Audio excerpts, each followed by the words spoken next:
Ново комунално возило и аудио опрема донација од швајцарската влада и канцеларијата на UNDP денеска доби Карбинската општина како резултат на проектот за јакнување на општинските совети. Проект кој што во многу им помага на општините во нивниот развој, во нивната обука на своите кадри, во обуката на советниците кои што се функционираат во рамките на Советот на општините, во зголемување на транспарентноста. Би сакал да споделам, општина Карбинци оваа година нивото на транспарентност го зголеми за 35% благодарение на токму овој проект, и во рамките на овој проект во соработка со граѓаните преку еден инклузивен процес се отвори потребата од набавка на ова возило, кое што исто така во рамките на овој проект се набави. Со јавна нагласеност на потребите на граѓаните, општината ќе биде посилна и поефикасна, смета швајцарската амбасадорка Вероника Улман. А ние сметаме дека демократијата започнува на локално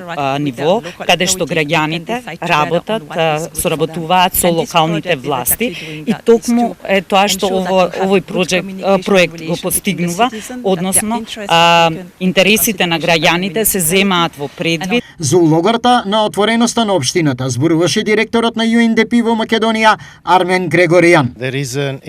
Тука е опремата за советот на општината, која што сесиите на општинскиот совет ги прави повеќе транспарентни. Што се пак значи сето ова за Карбинци? Навистина значаен проект кој што општина Карбинци го реализира. Со овој проект очекувам јавното претпријатие Плачковица, општина Карбинци да ги подобри услугите, односно сервисот кон граѓаните, а тоа е собирањето на комунален отпад и во населени места кои што досега практично не беа дел од работата на јавното претпријатие, сега ќе бидат опфатени. Финансиски, проектот тежи 4,9 милиони денари, од кои со 30% учествува општината, од каде велат дека соработката со наведените институции продолжува и понатаму.